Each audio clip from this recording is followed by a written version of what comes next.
Bismillahirrahmanirrahim, teman-teman yang saya cintai, terima kasih malam hari ini kita bisa bertemu kembali untuk melanjutkan mata kuliah selanjutnya.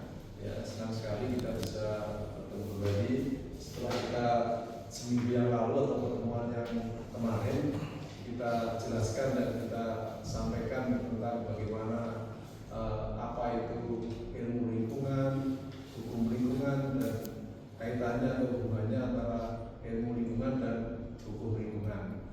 Nah, dalam pertemuan pada malam hari ini atau hari ini kita akan melanjutkan dan pertemuan selanjutnya yaitu terkait dengan gambaran umum atau dasar hukum lingkungan dan bagaimana penegakan hukum lingkungan dilakukan.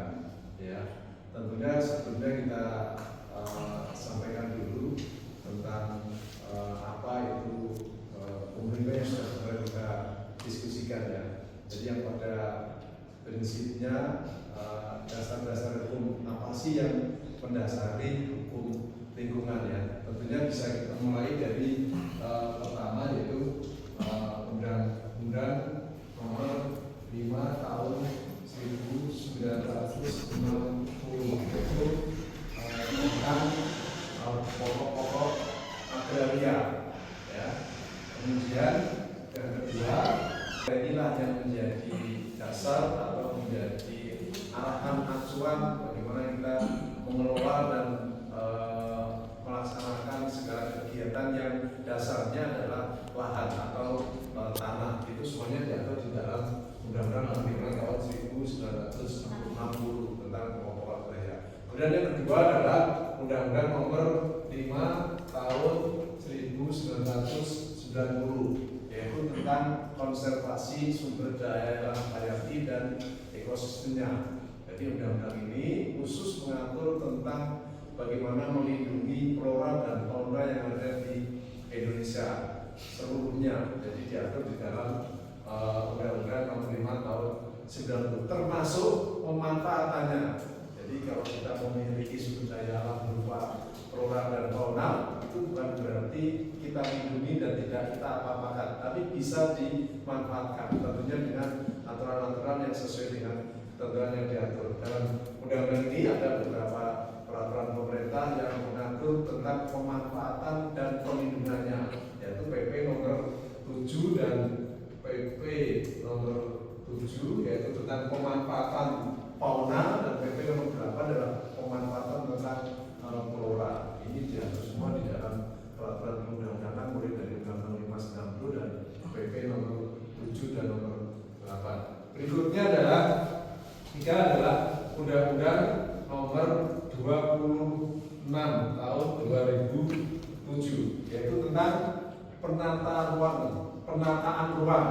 Jadi penataan ruang. Jadi kita untuk mengelola lingkungan yang baik dan bersih itu tentu kita harus memiliki sebuah regulasi yaitu tentang penataan ruang ya. Jadi sebelum masuk ke regulasi selanjutnya mungkin agak sedikit lupa perlu kita sampaikan juga tentang konstitusi yang mengatur tentang lingkungan yaitu pasal 28H ayat 1 Undang-Undang Dasar 1945. Di sana menyatakan bahwa setiap orang berhak untuk memperoleh lingkungan yang bersih dan sehat. Ya. Dari situlah hukum lingkungan kita ajarkan dan kita atur sesuai dengan ketentuan yang ada.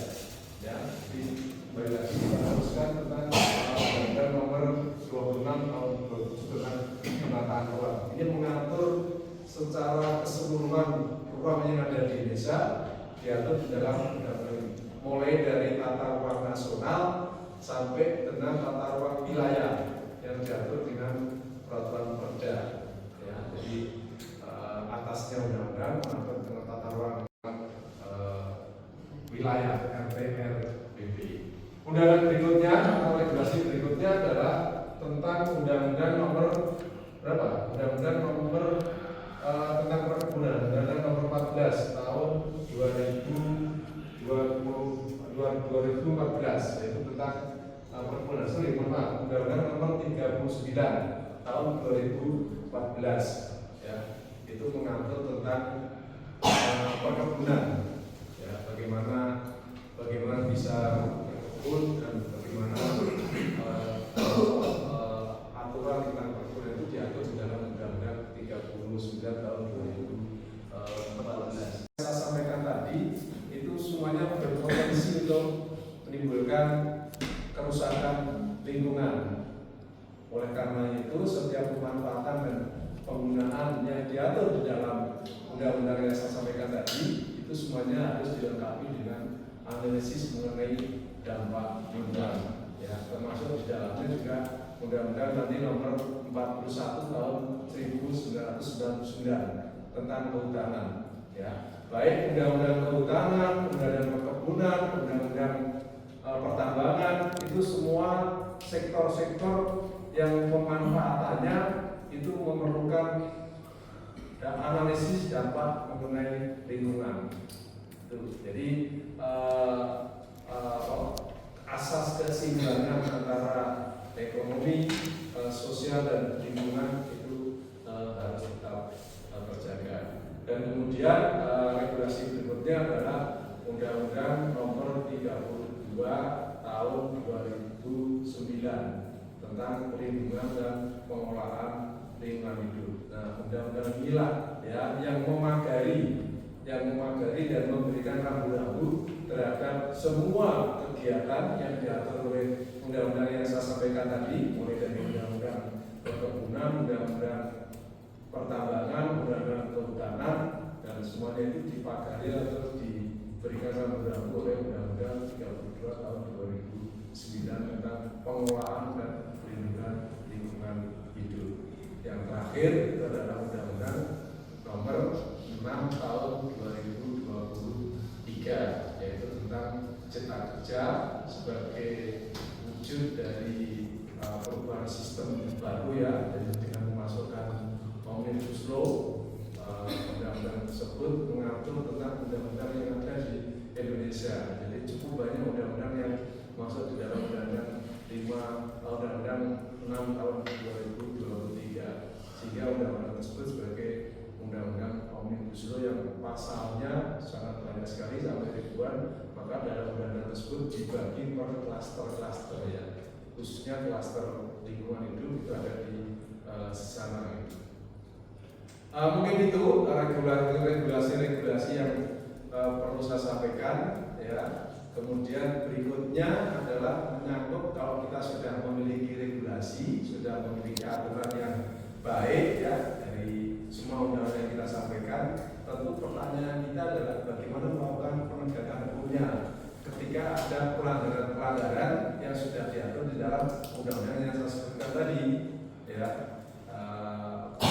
Ini seperti apa ya? Tentunya penegakan hukum kan langsung administrasi, penegakan hukum perdata, dan penegakan hukum pidana.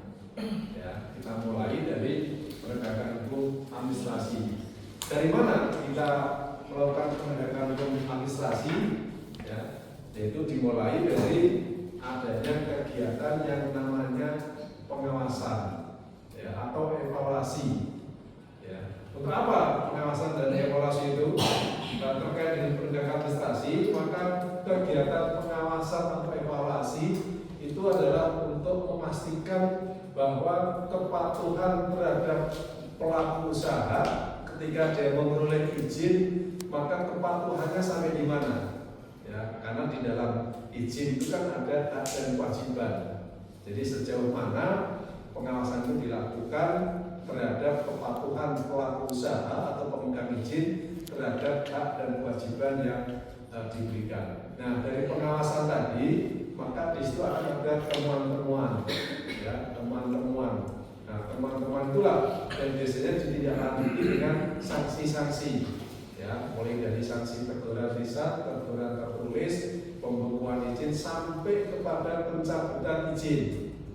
Nah, di sini ketika pemerintah melakukan tindakan pengenaan sanksi tadi, baik sanksi teguran lisan maupun sampai ke pencabutan izin, nah, tidak menutup kemungkinan pemegang izin atau pelaku usaha itu keberatan atau tidak menerima atas tindakan yang dilakukan oleh pemerintah atau penguasa. Nah, disinilah mulai timbul proses peradilan karena pelaku usaha pemegang izin tidak menerima dan keberatan, maka dia ruang untuk mengajukan atas keberatannya itu dia melakukan gugatan ke pengadilan tata usaha negara untuk menguji apakah tindakan yang dilakukan oleh pemerintah atau pejabat tata usaha negara itu sudah sesuai dengan peraturan perundang-undangan, sudah sesuai dengan asas-asas untuk pemerintahan yang baik, ya, gitu ya. Nanti ketika sudah diuji oleh pengadilan tata usaha negara dan ternyata memang permohonan gugatan dari pelaku usaha tidak diterima atau tidak dikabulkan, maka ya sudah, maka sanksi itu menjadi berlaku. Ya, artinya sanksi pencabutan yang sudah dikeluarkan oleh pemerintah atau penguasa tadi menjadi ingkrah atau menjadi pasti, sehingga pelaku usaha tadi tidak boleh melakukan kegiatannya di dalam area yang sudah diberikan.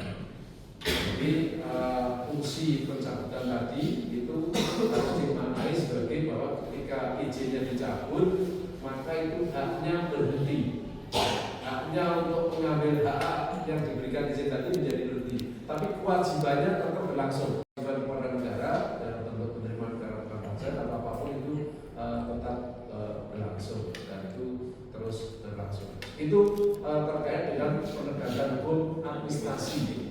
Jadi kepada pelaku usaha yang melakukan atau kurang taat terhadap kepatuhan izin atau hak dan kewajiban. Nah, di sini karena hampir sektor-sektor yang saya sampaikan tadi, pertambangan, perkebunan, kehutanan, dan pertanian itu adalah merupakan sektor perizinan atau berbasis pada perizinan, maka dikenal apa yang namanya ultimum remedium. Artinya pengenaan administrasi itu lebih diutamakan daripada menggunakan pidana, ya, karena basisnya atau basicnya itu adalah perizinan atau perizinan, sehingga administrasi yang diutamakan. Itu terkait dengan penegakan hukum administrasi. Berikutnya adalah penegakan hukum perdata. Apa yang harus dilakukan dengan penegakan hukum perdata? Dimulai dari mana penegakan hukum perdata itu dimulai? Yaitu pertama adalah adanya laporan masyarakat. Ya, adanya laporan masyarakat yang dilaporkan ada pihak-pihak yang dirugikan atau langsung pada masyarakat yang merasa hak-haknya dirugikan, maka dia bisa langsung melakukan gugatan ke pengadilan perdata, yaitu atas tuduhan pasal 1365, ya, onreh mateda, yaitu melanggar perbuatan hukum. Nah, ya, jadi terkait dengan kegiatan-kegiatan lingkungan, baik itu sektor pertambangan, kehutanan maupun perkebunan, yang dirasakan dalam pelaksanaan kegiatannya itu merugikan pihak-pihak, merugikan masyarakat, maka masyarakat berhak untuk melakukan gugatan pengadilan atas perbuatan melanggar atau melanggar pasal 1365. Nah, disitulah mulai ada penegakan hukum yang harus dilakukan untuk supaya masyarakat yang haknya dirugikan itu bisa dipenuhi. Kemudian berikutnya adalah penegakan hukum pidana, dan penegakan hukum pidana itu juga bisa dimulai dari hasil pengawasan atau evaluasi yang saya sampaikan tadi pada saat melakukan penegakan hukum administrasi. Ya. Jadi penegakan hukum pidana itu bisa masuk dari hasil pengawasan dan bisa masuk dari laporan masyarakat. Ya. Jadi ketika ada pengawasan atau evaluasi, ternyata ditemukan adanya unsur-unsur kejahatan atau adanya korban yang meninggal dunia atas kegiatan yang dilakukan, misalnya kegiatan pertambangan atau kegiatan kehutanan. Dari kegiatan itu menimbulkan ada orang yang meninggal atas kegiatan itu. Nah, maka disitulah pidana bisa masuk, dan itu bisa dilaporkan ke aparat penegak hukum. Ya. Dari di situ ya bisa dari laporan masyarakat melaporkan atas adanya kejahatan yang dilakukan oleh pelaku usaha dalam bidang kehutanan, perkebunan maupun pertambangan, dan di situ ada unsur kejahatan, maka dilaporkanlah ke pejabat atau aparat penegak hukum atau kepolisian. Dari laporan itu pihak aparat penegak hukum atau kepolisian melakukan yang namanya penyelidikan. Ya. Jadi penyelidikan itu untuk memastikan, ya. Jadi ada penyelidikan, ada penyidikan. Nah, itu dua hal yang berbeda. Jadi penyelidikan itu untuk memastikan bahwa peristiwa yang terjadi itu adalah peristiwa pidana. Ya. Misalnya ketika ada pelaku usaha di sektor kehutanan yang wilayahnya berbatasan dengan wilayah konservasi, dan di situ ada orang hutan, dan ternyata ada orang hutan yang dibunuh, dan kemudian ada laporan yang menyampaikan bahwa pelaku usaha itu telah membunuh seekor binatang orang hutan yang dilindungi. Nah, ini bisa dilaporkan, kemudian diselidiki, dan ternyata memang betul hasil penyelidikan telah terjadi pembunuhan seekor orang hutan, dan itu bisa dilakukan penegakan hukum, dan itu bisa sampai ke penyidikan. Nah, setelah dilakukan penyelidikan, memastikan bahwa peristiwa itu adalah peristiwa pidana, ya mungkin tidak hanya sekedar itu saja, bisa jadi ditemukan adanya kegiatan pertambangan yang ternyata tidak dilengkapi dengan izin, atau kegiatan kehutanan yang tidak dilengkapi dengan izin, dan itu masuk pidana, karena itu diatur di dalam undang-undang kehutanan, perkebunan maupun pertambangan.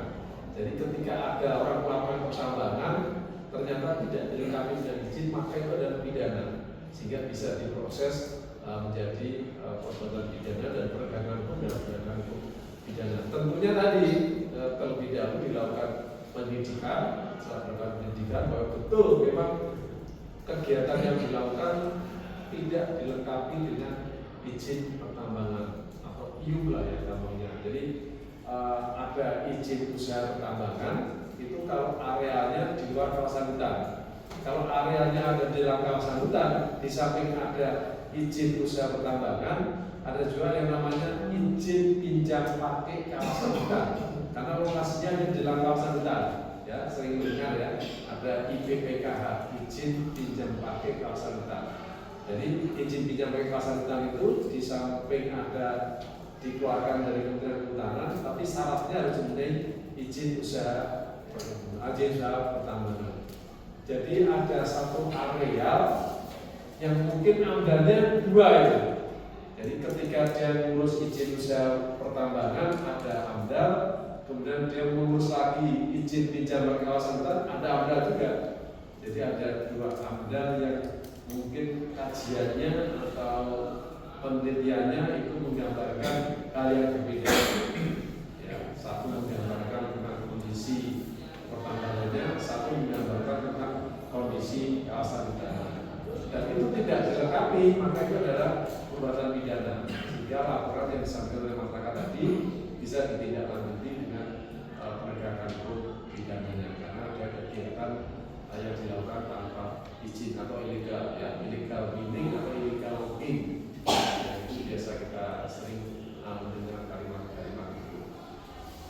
Terus kemudian penegakan hukum selanjutnya ya jika di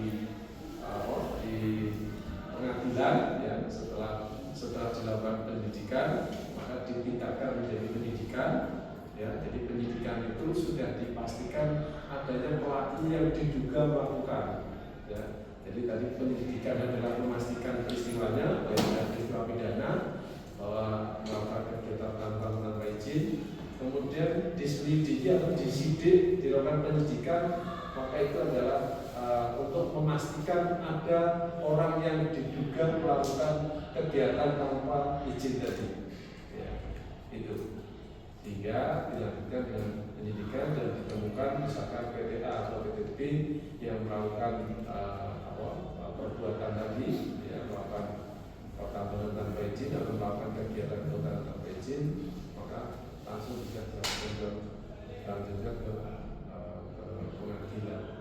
Itu proses-proses penegakan hukum yang harus dilakukan atas regulasi-regulasi yang sampaikan tadi. Makanya prinsipnya ya untuk bisa kegiatan usaha pertambangan, kehutanan, perkebunan itu menjadi tertib, itu tentunya diawali dengan adanya regulasi yang baik. Setelah adanya regulasi yang baik, maka ada penegakan hukum yang tegas tanpa pandang bulu. Ketika ada pelaku usaha melakukan kegiatan usahanya tidak sesuai dengan aturan, apalagi tidak dilengkapi perizinan, maka sudah seharusnya dilakukan penegakan hukum yang tegas tanpa pandang bulu. Mungkin itu yang bisa saya sampaikan pertemuan pada malam hari ini. Barangkali ada mahasiswa dan teman-teman yang ingin mempertanyakan atau ingin memperdalam apa yang saya sampaikan, kami persilakan. Mungkin satu atau dua yang ingin bertanya, silakan. Misalkan izin usaha pertambangannya ada 5.000 hektar, semuanya ada dalam kawasan hutan. Ya. Maka yang diberi untuk keberlangsungan lingkungan, untuk keberlangsungan atau untuk keamanan lingkungan, maka permohonan atau izin usaha pertambangan yang jumlahnya 5.000 hektar itu dan semuanya berada dalam kawasan hutan, maka yang bisa diberikan izin pinjam pakai kawasan hutan itu hanya 1.000. Ya, jadi tidak boleh diberikan semuanya karena untuk menjaga kelangsungan lingkungan, karena posisinya atau keberadaannya ada di dalam kawasan hutan, sehingga tidak semua iup yang ada di situ 5.000 hektar dan lahannya ada dalam kawasan hutan diterima 2 izin dalam komoditi yang berbeda. Makanya di sini ya, uniknya di Indonesia ini ada izin di atas izin. Ya. Jadi izin pertama adalah izin usaha pertambangan, karena memang di dalam lahan itu ada potensi tambang sehingga perlu dimanfaatkan tambangnya. Maka keluarlah izin usaha pertambangan yang di dalamnya mempersyaratkan juga tentang pinjam pakai kawasan hutan. Nah, jadi memang ada izin di atas izin. Pertama diberikan izin usaha pertambangan, kemudian ada izin pinjam pakai kawasan hutan dengan ketentuan dan syarat yang berlaku. Artinya begini, ketika ada IU izin usaha pertambangan, misalkan izin usaha pertambangannya ada 5.000 hektar, semuanya ada dalam kawasan hutan. Ya. Maka yang diberi untuk keberlangsungan lingkungan, untuk keberlangsungan atau untuk keamanan lingkungan, maka permohonan atau izin usaha pertambangan yang jumlahnya 5.000 hektar itu dan semuanya berada dalam kawasan hutan, maka yang bisa diberikan izin pinjam pakai kawasan hutan itu hanya 1.000. Ya, jadi tidak boleh diberikan semuanya karena untuk menjaga kelangsungan lingkungan, karena posisinya atau keberadaannya ada di dalam kawasan hutan, sehingga tidak semua iup yang ada di situ 5.000 hektar dan lahannya ada dalam kawasan hutan. Sebagai akhir dari pertemuan pada malam hari ini akan kita akhiri, dan insya Allah kita akan bertemu dalam pertemuan berikutnya, yaitu yang menyangkut masalah bagaimana atau penyelesaian sengketa, ya, baik penyelesaian sengketa yang ada di internal kita maupun penyelesaian sengketa yang ada di nasional, khususnya yang menyangkut masalah berikutnya atau pertemuan berikutnya. Mungkin itu yang bisa saya sampaikan. Terima kasih atas perhatiannya. Mudah-mudahan ini bermanfaat bagi kita semua. Sekian dari saya. Assalamualaikum warahmatullahi wabarakatuh. Misalkan izin usaha pertambangannya ada 5.000 hektar, semuanya ada dalam kawasan hutan. Ya. Maka yang diberi untuk keberlangsungan lingkungan, untuk keberlangsungan untuk keberlangsungan atau untuk keamanan lingkungan, maka permohonan atau izin usaha pertambangan yang jumlahnya 5.000 hektar itu dan semuanya berada dalam kawasan hutan, maka yang bisa diberikan izin pinjam pakai kawasan hutan itu hanya 1.000. Ya, jadi tidak boleh diberikan semuanya karena untuk menjaga kelangsungan lingkungan tadi, karena posisinya atau keberadaannya ada di dalam kawasan hutan, sehingga tidak semua iup yang ada di situ 5.000 hektar dan lahannya ada dalam kawasan hutan. Sebagai akhir dari pertemuan pada malam hari ini akan kita akhiri dan insya Allah kita akan bertemu dalam pertemuan berikutnya, yaitu yang menyangkut masalah bagaimana atau penyelesaian sengketa, ya, baik penyelesaian sengketa yang ada di internal kita maupun penyelesaian sengketa yang ada di nasional, khususnya yang menyangkut masalah